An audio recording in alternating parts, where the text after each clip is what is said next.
Now, this morning, several former Trump administration officials are facing a deadline to appear before the House committee investigating the January 6th Capitol attack. Now, over the course of this week, many far-right figures, including Alex Jones and members of the Proud Boys, will also have to turn over documents or risk being held in contempt. NBC News Capitol Hill correspondent Ali Vitali is with us this morning with the latest. Ali, good morning. So it's a busy week ahead, as we just laid out for the January 6th committee. Let's start with who's expected to sit for a deposition today and what level of cooperation we're expecting there. Yeah, Savannah, we're looking at another week of more deadlines, both for depositions and documents to be turned over. On the deposition fronts, we're expecting to hear from former Trump body man Nick Luna, as well as his former national security advisor Michael Flynn. Those depositions, you got to remember, happen behind closed doors. They can also be virtual. At the same time, though, we'll be staked out, making sure that if we can see anyone, we're out there and keeping you up with the latest. On the documents front, again, you laid out who we're expecting to hear from. Some of the names are people like Alex Jones and Roger Stone, right-wing figures who our audience probably knows well. The other names on this list, though, are people who were involved in advancing and preparing the rallies on the Ellipse and on the Hill on January 6th. Now, the committee also subpoenaed John Eastman. He's an attorney affiliated with former President Trump and a former Department of Justice official, Jeffrey Clark. What's the latest there, Ali?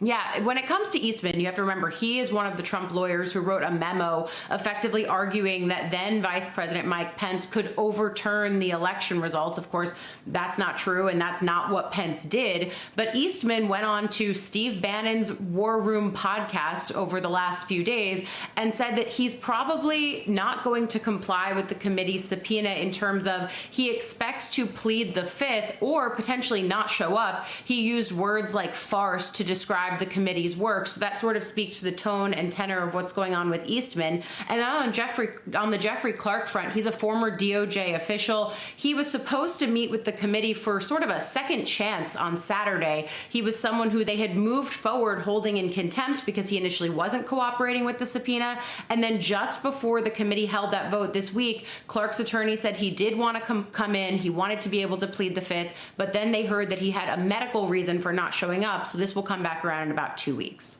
All right. And Ali, we've mentioned Alex Jones, but there are several right-wing figures who are also facing these deadlines to turn documents over to the committee. Tell us some of those big names and what we expect from them in terms of cooperation.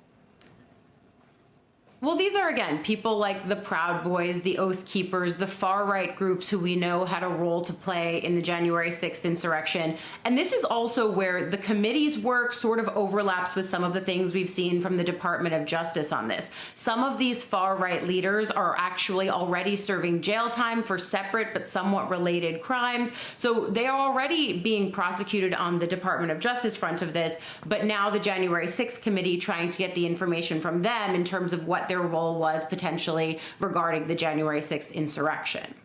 All right, Ali Vitali, as always, thank you. Thanks for watching our YouTube channel. Follow today's top stories and breaking news by downloading the NBC News app.